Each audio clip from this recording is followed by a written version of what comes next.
Out here, in the places maps forget, sightings still happen. Witnesses speak of a figure who is tall, silent, watching. We follow the tracks and the truth wherever it leads.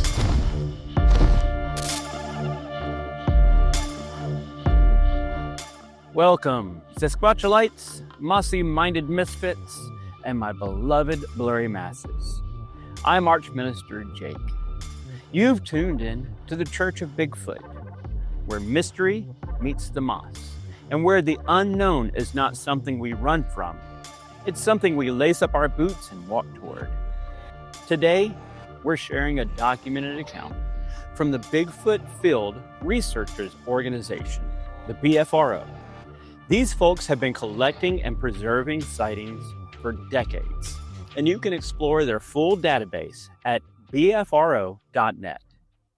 This particular encounter takes us just north of Houston into Montgomery County, Texas, a place where the forests don't just hold secrets, they sometimes watch you back.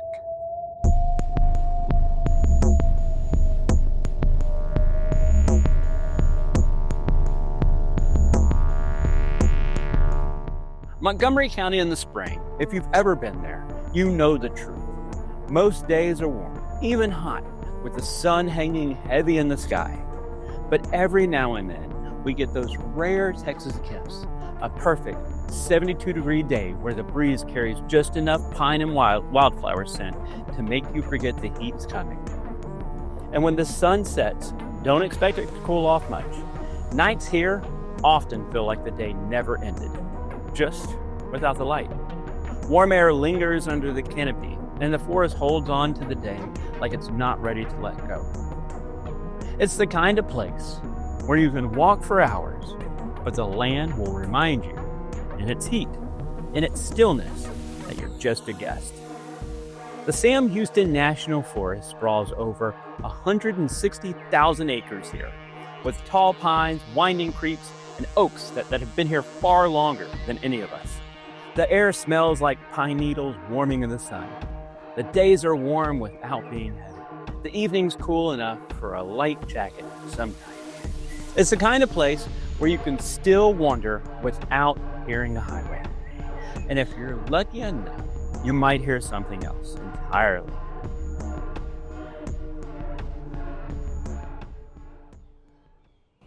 Our witness, the walker, was a combat veteran, steady under pressure, familiar with the outdoors, and not easily spooked. He'd first noticed an old logging road near a new subdivision and decided to explore. Each day, he went a little further down it. Wildlife was plentiful: deer, hogs, squirrels, even signs of bear. But on the sixth day, the forest went still. No bird chatter, no movement in the brush, just a thick, watchful silence. 25 yards to the east, in dense underbrush, something crouched low between the trees. Broad, dark, perfectly still. After that, something in him shifted. Instead of continuing home, he turned toward the figure. 10 yards in, a strong, earthy, unplaceable odor hit him. A low, guttural growl followed. Through the shadows, he could see dark hair, 1 to 2 inches long, covering thick arms and broad shoulders, legs like humans, but powerful, built for terrain. The figure was lying low, almost hiding its face. Then, from behind him, across the trail, came the crashing of something big. The first figure stepped out to the spot where he'd stopped earlier. It squatted briefly. Rose looked straight at him. From the opposite side, another figure emerged, larger, darker. Both stood silent, watching. And here's where the walker told BFRO investigators something that stuck with me. He'd wondered before whether Sasquatch-like animals actually existed. After seeing these two, he no longer wondered. In his words, they were no myth. And here's where I want to pause. Sasquatchalites, Because what's happening isn't just an encounter, it's a kind of connection. Here at the Church of Bigfoot, we talk about connection all the time, not just with the unknown, but with each other. That's why we offer free ordination, because being able to officiate a wedding for friends or family is one of those rare, intimate gifts in life. I've done it. My wife and I were married by a good friend, and I've had the honor of marrying others. Standing there, speaking the words, watching two people make a promise. It's sacred. It's the same intimacy, in a way, standing with someone in a moment they'll remember forever.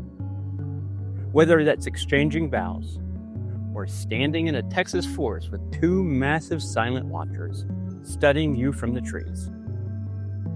You can start your own ordination journey at blessedbybigfoot.com, and one day, you might be the one someone turns to when it matters most.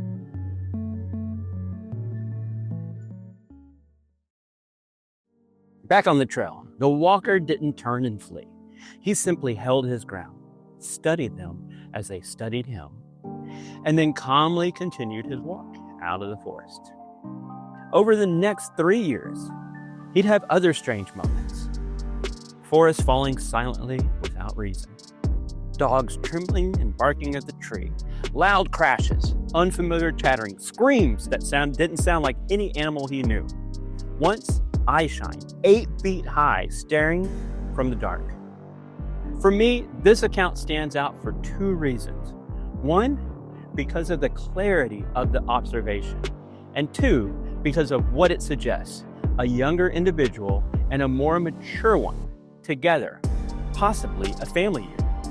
Montgomery County has the perfect habitat for such beings. Water, cover, abundant food, and plenty of space to stay hidden. If I were Bigfoot, I'd put down roots there myself. So, whether you're hiking in the pine forests of Montgomery County or the redwoods of the Pacific Northwest, remember, mystery isn't something we have to solve on site. Sometimes it's something we simply share space with. I'm Archminister Jake, encouraging you to keep exploring in the woods, in your connections, and in your willingness to believe. Visit bfro.net to explore more documented encounters. If you feel called to serve as an ordained minister, visit blessedbybigfoot.com and join our community. Until next time, may your path be strange, your heart be kind, and your trail just a little bit blurry.